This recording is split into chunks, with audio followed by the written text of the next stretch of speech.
Okay, tonight we begin a new three-part series. I'm very excited about the series, and it's not always an easy one. It's a rather difficult one. We're dealing with life cycles and life changes in halacha and Jewish philosophy. Tonight we're going to be talking about revealing flaws in potential marriage partners, ethics in dating. And these are things that are relevant for all of us, whether we are in Shiduchim, whether we have children or friends, or whether we're making Shiduchim, how to conduct ourselves. And then the next two parts in the series, we're going to have guest speakers, two experts in the topics. We're going to be talking about the laws of divorce, separation, and how that is done properly through the context we're based in, and some of the many pitfalls and challenges we face or our friends and community members face. And it's very important that we get an education in this area, even if it's not relevant for us, thankfully.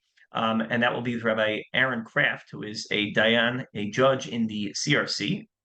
And the last of this series in 2 weeks from today will be with Rabbi Chanan Zon, who is the founder and president of NASC, National Associations of Chevra Kadisha. We're talking about all the things one has to think about and plan for when it comes to Chevra Kadisha and burial and planning for the ultimate passage that is the inevitable part of our lives and parts of the lives of our relatives.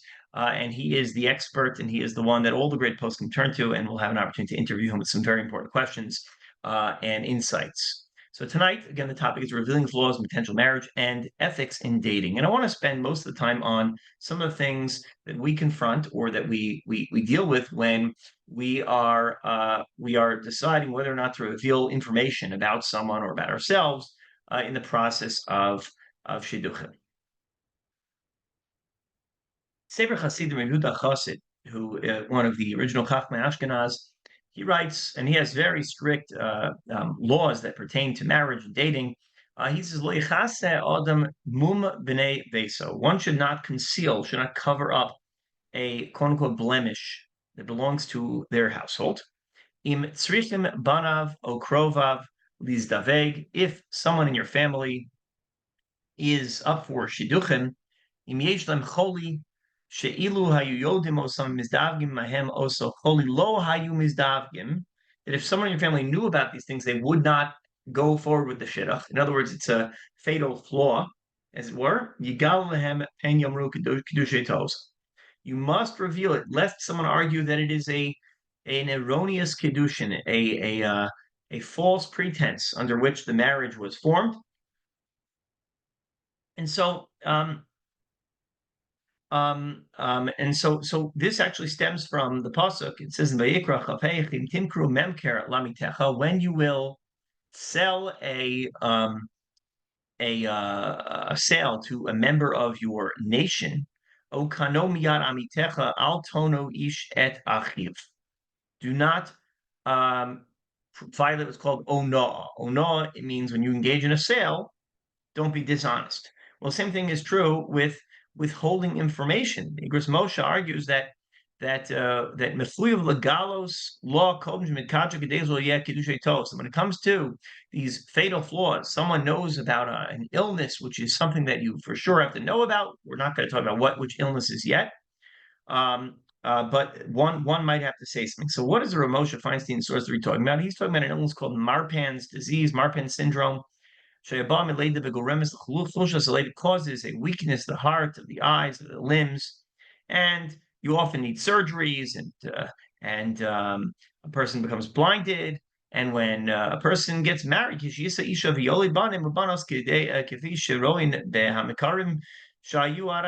look at our medical data. Rav Moshe saw that there's a great chance that the child will also inherit that terrible disease. So it's a hereditary disease. He says, "Adra you have to get married to someone who could have children." And not only that, he says that you have an obligation to fulfill reveal, but he says that you're obligated to reveal this about yourself prior to marriage. Otherwise, like the Sefer Hasidim, it would be an erroneous marriage, a kedushay tos, should you withhold such information. So that's really important, that we have to reveal certain things about ourselves if it comes to these vital illnesses.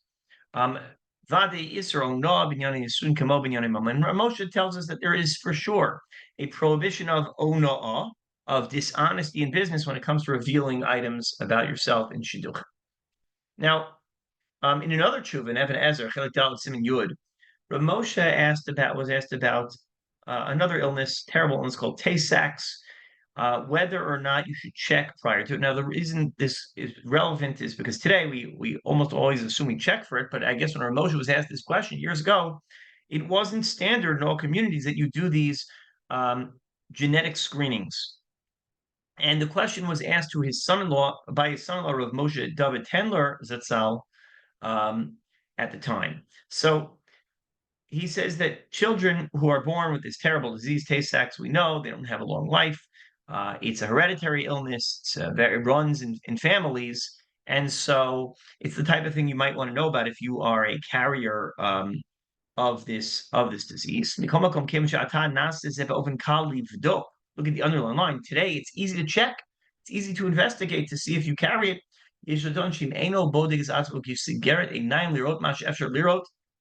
When you are you closing your eyes to that which is visible? In other words, sometimes there is an idea that we have to sort of tamim kecha, be humble. You don't have to investigate and know and find out things that you don't know. Let Hashem determine what will be with life, right? Like if someone was to come out with, I don't know, one of these genetic screens where you can find out what percentage, what chances you have of developing all sorts of horrible illnesses. So maybe that would be not necessarily recommended if it's sort of all sort of like a guessing game. But now he says this is so certain we know if someone's carrying a disease, whether it's a recessive dominant trait, whether it's something that they have a chance of just being a carrier or worse. So he says you would be obligated to check for those things. Moshe argues that don't jump into it at an age which would be so young that before you're ready to get married, because it can cause depression. People can get all sorts of you're carrying a burden with you. Look at me, I carry this disease in my genes. But it would be important to be screened. Now, this is why it's important. A lot of those diseases they screen for, they do it in such a way where, at least in the From screening services, where you don't have to even carry knowledge of anything terrible. So what do I mean? So let's say you have two people who are about to get married.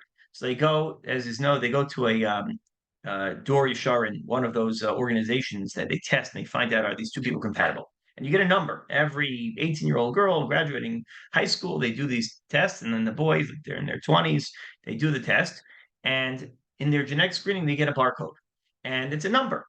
And all they have to do is look, given the number, and then the service will tell them, are they compatible or are they not? In other words, one could be a carrier and the other's not. And the man doesn't have to know at all he's a carrier because it's irrelevant. Gets married to this woman, and the children have a 100% chance of being free of Tay-Sachs or one of these diseases, so that you don't have to carry that burden of knowing you have that illness. And so Ramosha was sort of revolutionary at the time, but now it's sort of standard. Some people like to check with the hospitals, with other services, that they do reveal you all the information. Other people prefer, why should I find out information I don't need? I just need to know if I'm compatible with this person. There's different approaches to each type of screening, but the point is that knowing this is in advance is crucial. And it follows that revealing that information would be also somewhat important. What does that mean? If you knew for sure that you were a 50% chance of having a child with such a disease, this is information that a potential marriage partner would have to know. If you could work around it with the Dor Yesharin method, that's wonderful. Dor Yesharin, you have no obligation to reveal this because they would just tell you, well, you're a good match for this person, that Rivka and Moshe can get married, but you wouldn't have to know anything about Rivka or Moshe's genetic testing. So that's actually a really nice piece that comes with this.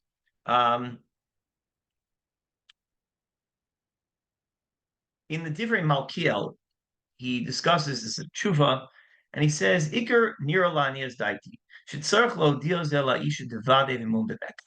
That you would have to reveal certain things for sure. And he says he's talking about whether a person could not have children. He says, "Zos nira letzadi shishela rofi v'mrofi agit yuchal holi yochli smach al zeh shelo dia." If a doctor tells you, an expert, fertility tells you you could have children, even if it's more difficult, then you don't have to reveal any possible risk.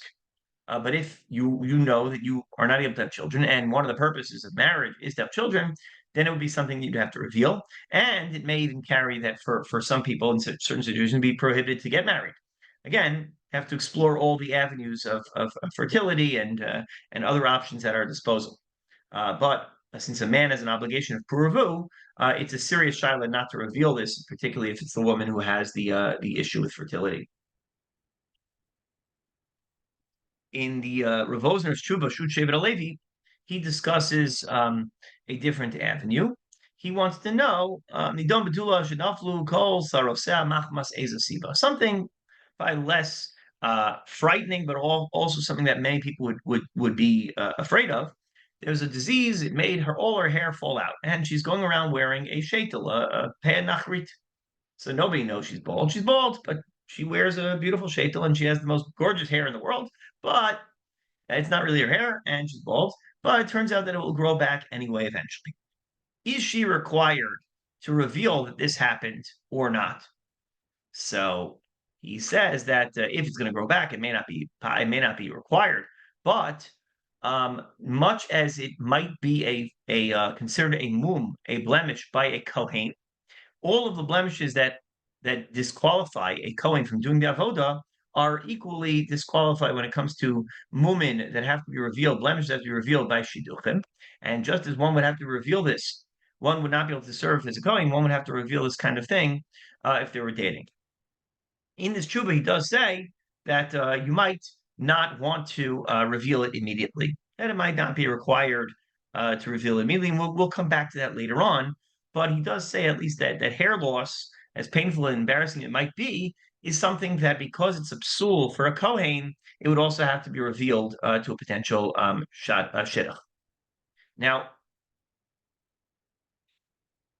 in here, Rav Wosner suggests that nowadays many Hasidic women will shave their head entirely, right? So maybe if they shave their head entirely, maybe it's not something you have to reveal. It's not something considered a flaw. Um, and he says, "Mekom gam begam bezeh alev not lahachmir daha deit aposkim sham leikar zeh mahani rak le shuma katana." Maybe there are things that you don't reveal that are a little moment, but this is considered a major blemish. Even if a person might shave their head, still it's something that people would want to know about. Okay, so here we have things from like diseases that one carries that pass on to children. Large percentage of children will have this disease that would only allow you to live several years. Terrible, painful diseases, or things that would be like sort of open physical flaws. And the Gemara talks about these flaws and says, well, most of them, or I say blemishes, we call them blemishes for lack of a better term. Most of these things are things you would know about. And the Gemara says that if they wouldn't know about her, their good friends or relatives would have seen her in a bathhouse at some point, and that would be revealed. In this case, the type of thing that is concealed easily, if you go around with a wig, no one would know about it. So that's why you would have to reveal it. But look what he says in the end. Why tell them on the first date? Who shows up on the first date and says, by the way, before we go any further, I have to tell you, I'm really bold. Like, you don't want to say these things from day one.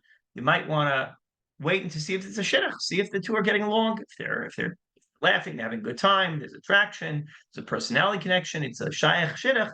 Then once you've begun the Tigala Lo Lifnei Kishra Shiduchim, then you should reveal it once you see that the shidduch is going somewhere before it really gets off the ground too far, and then and it would be too late. So you have to use your seichel when you have to reveal certain things in marriage as well. Okay. One of the issues that we worry about in halacha is lineage. So the Gemara talks about the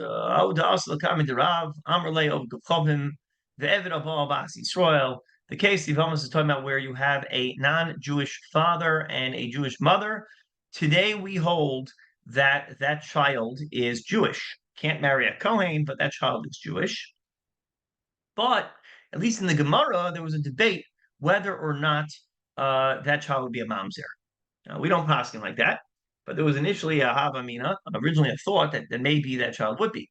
And in the context of that debate, there was a discussion about, okay, so it's kosher, so So Amar Shimi Barchia Larav Amri Inchi Gama be Madi Akava Rakta Hakava Bagamla. One second, let me just find the line here and have a give should no have no labarsi. So if a person had some sort of flaw, whatever it was, right?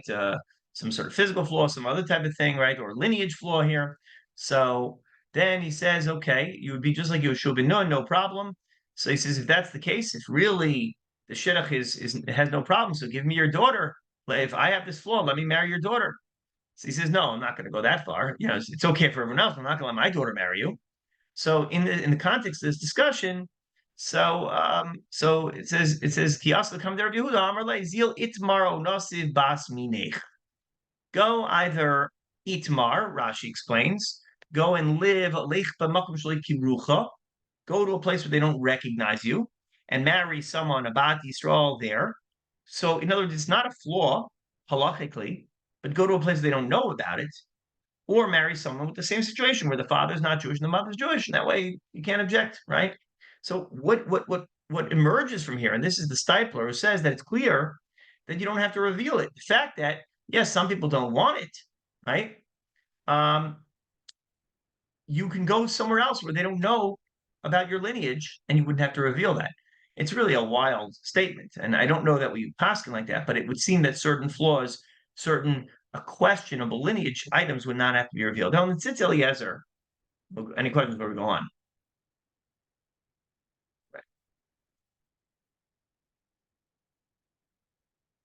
Tzitz Eliezer of Lozer Waldenberg is talking about a series of other sfeikot, other doubts.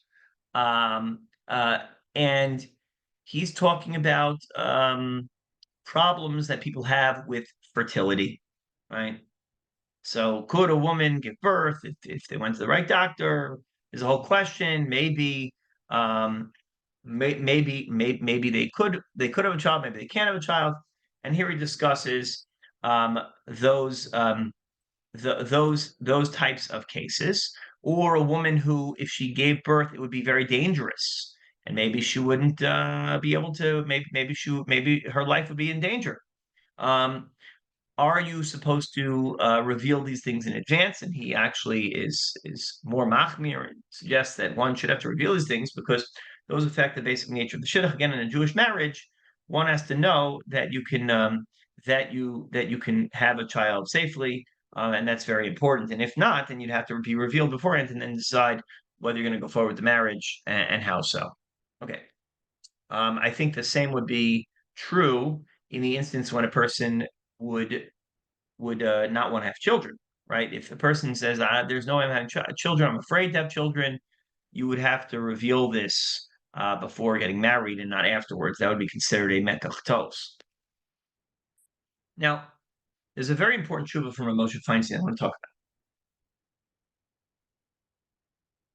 about, and this is something that, though it's a sensitive nature, it's something that is relevant today. It's relevant for Kohanim, because Kohanim can't marry a person who was previously married, um, or if they were divorced. A Kohen could marry a widow. A Kohen Gadol can marry a widow, but a regular Kohen can marry a widow, but cannot marry a divorcee, and cannot marry any woman who has previously slept with a non-Jewish man. That would be halachically what we call zona. Zona doesn't just literally mean prostitute. Zona, in the biblical sense, means a person who's unfit to marry a Kohen. Right? That's the meaning of the word. Now, doesn't mean that you go around calling someone a zona just because they can't marry Kohen, but that's the halachic definition. So he's talking about he says "Michtavech ani roeh sharatzon shelcha shehu liot bailat shuva gemura." What happens? There's a woman who wants to be a balas shuva. She wants to come back into the fold and repent. אבל למעשה אינך יכולה לעמוד בניסיון אף ששבת בווידוי לפני הקדוש ברוך הוא עוד הפעם נכשלת בעבירה זו החמירה מאוד איסר נידה שמחי בקריסוס איסר פנויה של הרמב"ם. There was a prohibition of a woman who's a nida to be with other men, and there's a prohibition of an unmarried woman to be with men, a man That's the Rambam writes that in Paragal Chadal and the many, many Isurim that are so severe. It sounds like this is a woman who was writing to him who was struggling with her past and perhaps even her present in terms of her social life. And Kamufon Shadavar Ish Lezeh Al Shnei Isurim. There's many Isurim, two Isurim in particular he's talking about here. But Tshuva Hu Davar Amoyim Mitkabel. Tshuva works. Let's just establish a person could always do Tshuva. Filu Averos Ki'ilu Chamoros Mode. Even Tshuva, even Averos that are very severe. Aval At Kotevet Shemargeshet At She'achar Od Pam Kash L'Fenecha Tshuva Beyoter Kemufur Kamkomos Damar Rav Huna Kol HaOver Averos Shanaba Naslo Keheter. That you are recognizing that you have a particular problem with one area. I was talking about arayot here with promiscuous types of averos. And you recognize the Chazal tell us that one person who sins in a certain vein many, many times will have a hard time doing tshuva. That's true. The more you repeat an avera, the harder it is. And he says, Chazal tell us that we daven every day. And you daven every day. V'chol yom birchas hashachar al tevi'eni lidei nisayon kol shekain she'iloni shenichshalosh kvar b'chet tzrich nizar misyonos. We daven every day that Hashem shouldn't put a stumbling block before us. And all the more so someone who sinned before in that area should also daven, all the more so that Hashem shouldn't test them in ways that would be too hard. בפרט כפי שאני רואה מכתבך הנאיר שבעצם הנראה הנס הביע בלא שום חשבונוס של נישואין גבר יצהרה זה עלייך. I see that you've really struggled with this Yitzhara, okay, with nus. But and now the question is, and the relationships you had in your past, it wasn't for marriage, it was just for znus. And even if you don't want to marry him, but now the question is, do you have to reveal this to a potential suitor, to someone else? That I had a big problem with the Yetzer Hara in the past, and I couldn't control myself in the past, and all these sins in my past. I was young, I was stupid, I wasn't thinking, right? He says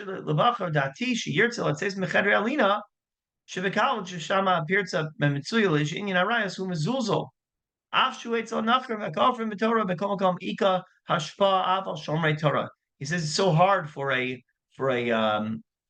a young man or woman who are religious to be in these dormitories and the colleges to escape the desires that are the parties and all those things that go on in the colleges.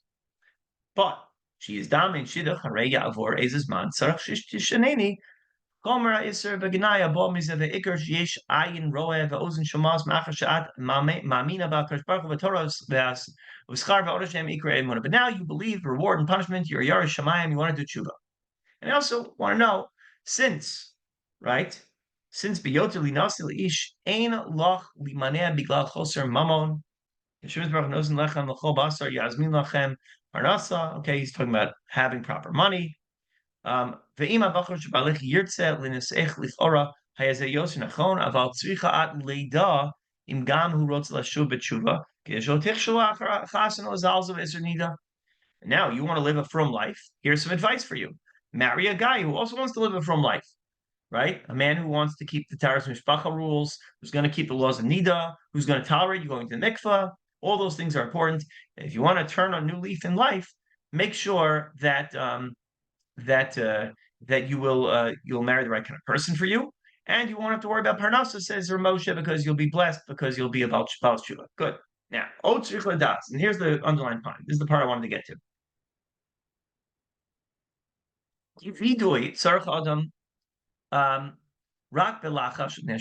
Do you have to reveal your sordid past, your college experiences to a potential suitor? And look what he says here. Confession is not something that has to take place before anyone other than a God. We don't walk around telling people our sins. That's not the Jewish way. Sometimes a rabbi, people come and tell me their sins. I tell them I'm not a galach. Don't confess your sins to me. Not only do I not want to know them, it doesn't help you. The only time you reveal your sins if it's important to know something important Let's say I need to get advice from Rav or from someone. So I ask advice. I tell my therapist, I did this, but I need advice. How do I? Okay, that's helpful. But to stop talk about what you've done, to emote publicly on Facebook or Twitter and talk about other people that you've done, that's not the Jewish way. We don't go before God and confess our sins. I don't even know who you are, says Moshe. There's no point for you to reveal your sins.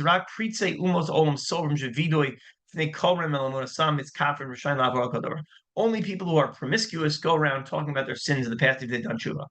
And derech haTorah, hu lehefech, the way of the Torah is the opposite. Chas v'shalom lo mamaseh, we should not learn from the ways of the non-Jews. Rak l'toel l'mod darkei tshuva. We only, to do tshuva, we reveal things for a purpose. To know if there's something that I need to do, how do I prevent the Yetzer Hara in the future? Okay, that's a good question. But to reveal to someone else, wait a minute. Says Ramoshu, what if, do I have to tell a person who I'm marrying? Now, don't go around talking to anyone. Don't say things for no reason. Don't talk about your sins openly. But what about telling a potential marriage partner? This is the kind of thing you might have to tell him. Don't go on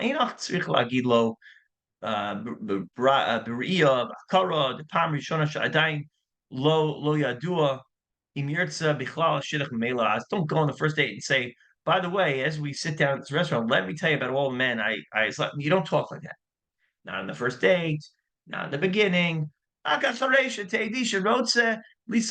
know you want to marry him. He knows he wants to marry you. Then you start to reveal these things that you have to reveal. And I know cases where it's happened. They love each other, and it's been very hard for a man to know that she's been so and so, or for a woman to know that he's been so and so. And they have to have the conversation. They have to talk about it in a way that they can deal with these things, and even maybe go to a therapist and work through it. If it's not revealed in the right way, in the right sensitivity, in the right time, it can be catastrophic. So it's not to say we block tshuva, we believe in tshuva, but this might be the thing that you have to tell someone. Now, for sure, if the person is a Kohen, then you have to know these things. Now, I found more modest ways to ask these questions. I don't like asking people these questions right away. I'm married Kohen to a non-Kohen, to a girl. I have to know, is the girl aware she did?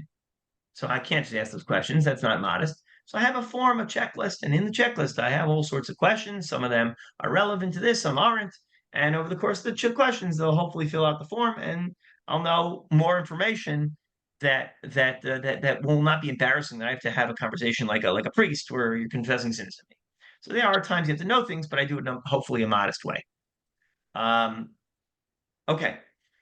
Now he does add one interesting thing. He says that if a couple was dating for a while, and they were nichshalim, and they ended up sleeping together, though it was against halacha. But they're getting married to each other. So technically, the ksuva shouldn't say betula. It shouldn't say that she's a virgin. It should say that beula. It shouldn't say basula. It should say that she's matrachta, or whatever language we use in Aramaic to mean that she's been married already, and her ksuva would be worth half the price. But he says nachal ksuva basula. If that's the case, the only person they slept with was this man she's getting married to, right? Basula anyway. And he says, I wrote this in another tshuva, and it's okay that there was a Rav who wrote that.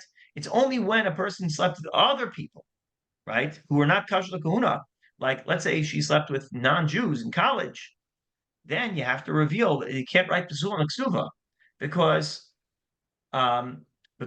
if you reveal this, if you don't reveal this, if you write on the ksuva that she was a basula, so there's a possibility she'll end up marrying a Kohen, and that's a problem. So we don't mind giving her a little extra money on the ksuva, but to lie in a way that's going to create a halachic problem is a problem. Now, sometimes you have a case where they're living together, everyone knows living together for years, and now they're getting married. So to write a basula would be an outright lie. You don't write that. But not everyone at the wedding has to know these things. So when you write in the ksuva, you don't write basula in the ksuva, betulta, but when you read the ktuva, you read betulta. Yeah, a rabbi is competent, has to know. You don't have to announce to the whole world that she's not a virgin. That's not the way we behave. So a competent reader of the Ketubah should do that. Now people have to inform them. The Basara Christians to inform the person reading Ketubah. Sometimes we think that Ketubah, anyone can read the Ketubah, and they don't have that experience. You have to inform them in advance. They know to change the necessary words that are required.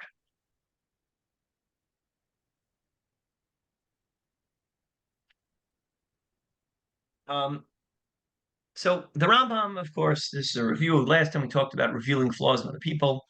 The Rambam is very charif in terms of lo telech rachil. Don't be a rochel. Don't go around talking lashon hara about other people. In this, we have the prohibition of motzi shemra as well, and want us to be careful what to reveal, what not to reveal. Yitzchak Weiss, Minchas Yitzchak in Chelik Vav Sim Kuflam Tes writes that that he says here the kalkel ma'asav hainu shehimir dato shenasa parotz barayos. Person practiced other religions or broke with their religion, or they were over on certain averos. Benishmala ma'asav chuarim. You hear all these terrible things of the prison of Avishvil. Pam achas adayin lo nofel av shem mikukal. They sinned one time. That's not a negative reputation. It's a one-time slip-up. But he says, "V'nokela shiduchim to kill," which is when it comes to shiduchim, we more makel than a shlech tzibor. A shlech tzibor has to you have to know the guy's da'am for the Amud.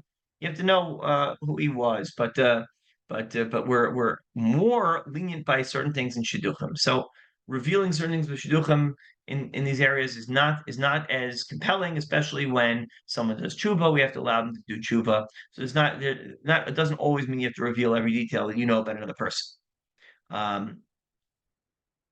In the Hemek Davar, he talks about lo telech rachil, the Netziv, don't walk around as a rochel, and he says that kavana kanda harachil darkol klor mamakam mamakam. What does a rachil do? He goes from store to store, from shop to shop, and he sells his wares, spices, and things like that. And he says, when you talk about other people, you can't be a rochel. You're being a rochel b'nefesh adam. And yet we have another mitzvah, lo tamod adam re'echa. Don't stand idly by on the blood of your fellow man.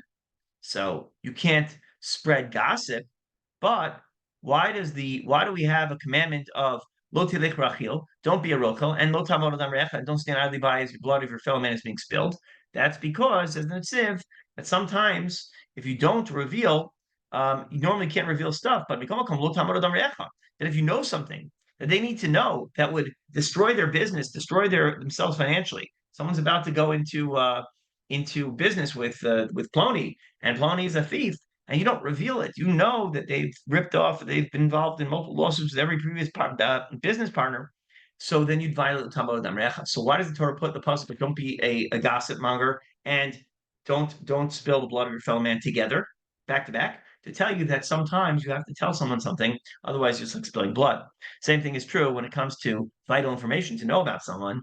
If you know that someone's dangerous, if someone who was violent, if someone were a strong or of Schwartz Zatzal spoke to us once about this, talked about certain mental illnesses that are quite severe. We're not talking about regular people suffer from depression, anxiety. I think more than three-quarters of the world I meet today, everyone says anxiety, depression. Today they have those things. I'm talking about a severe, diagnosed, verifiable mental illness that would be crippling, and that could half the time you spend in the relationship, and it can be dangerous if you don't know about it. There are things you might have to reveal. Timer of Schwartz spoke about things like a bipolar, for instance, which can be controlled medically. People who have it, I know many people who have it, and they control medically, and they live great lives, married with children, and they're doing wonderfully. But not revealing that might be lo tam recha. How can you not tell someone? You don't tell someone you're hurting the potential shidduch in the marriage. Maybe they didn't sign up for it. Maybe they're not equipped for that. So you have to reveal those sorts of things. And that's not a violation of Terech Rachil.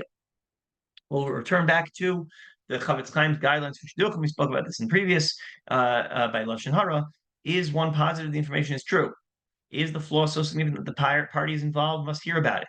Does one intend to reveal information purely to help those who must hear about it, or to do malicious and vengeful desires taint one's motivation? Right? Do you like gossip?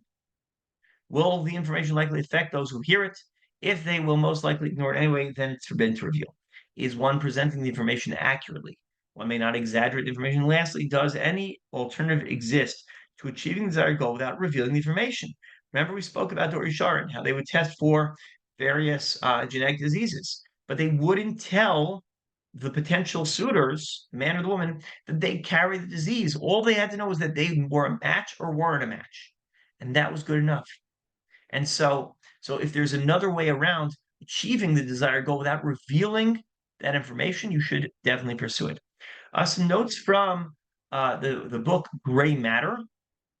Rabbi Jachter quotes the truest Chalkas Yaakov, that a young woman whose father was unknown, thought it was proven she was not a mamzeres, and it was proven she was a mamzeres. Three blemishes still remained, namely that her father might be Jewish, her mother conceived while Anida, and she was born out of wedlock.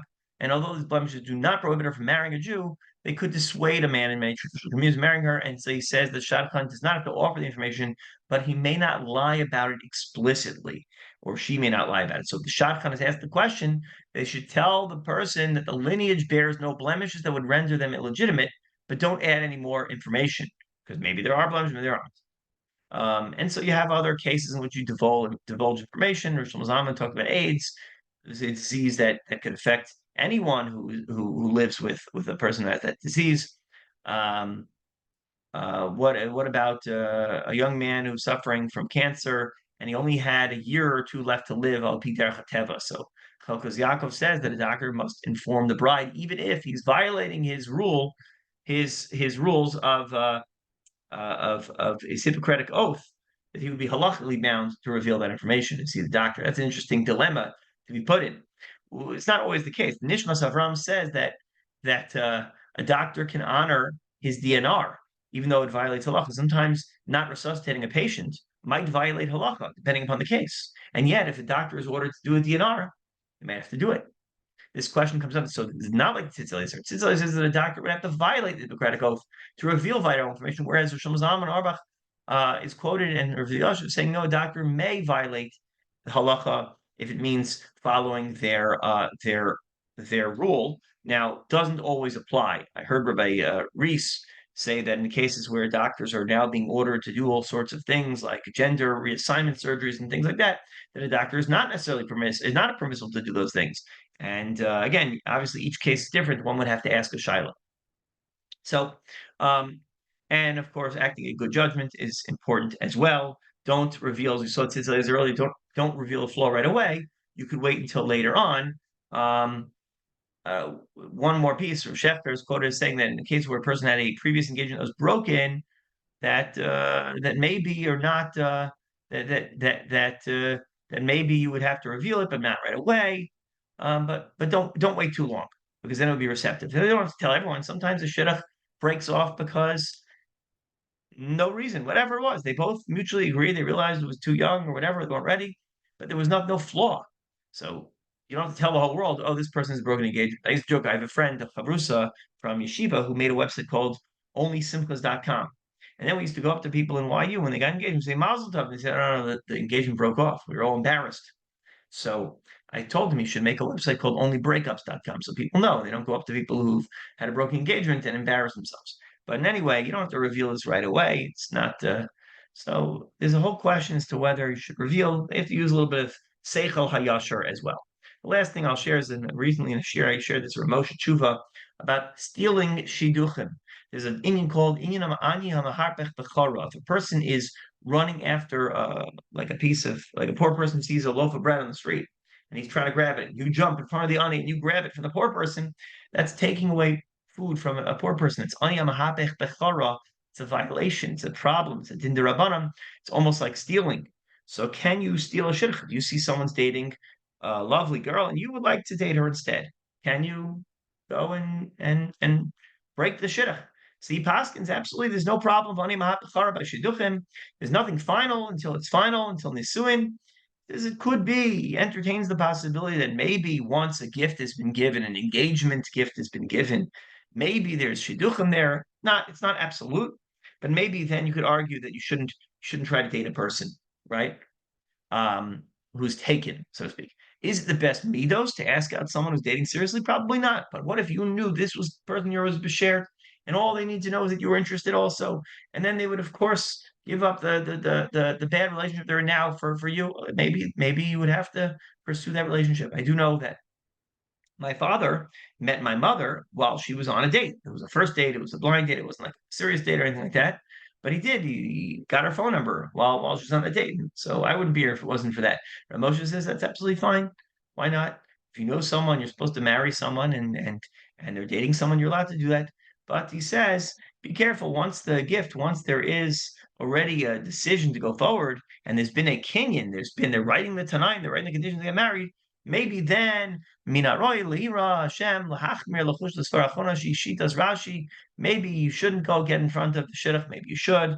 Um, and one of the cases he brings to prove this is that we know the Gemara in Moed Katan Ches tells us that if that you're allowed to get engaged on Chol Moed. You're not supposed to merge one simcha and another. You're already so happy with the yontif. How can you get engaged on a yontif?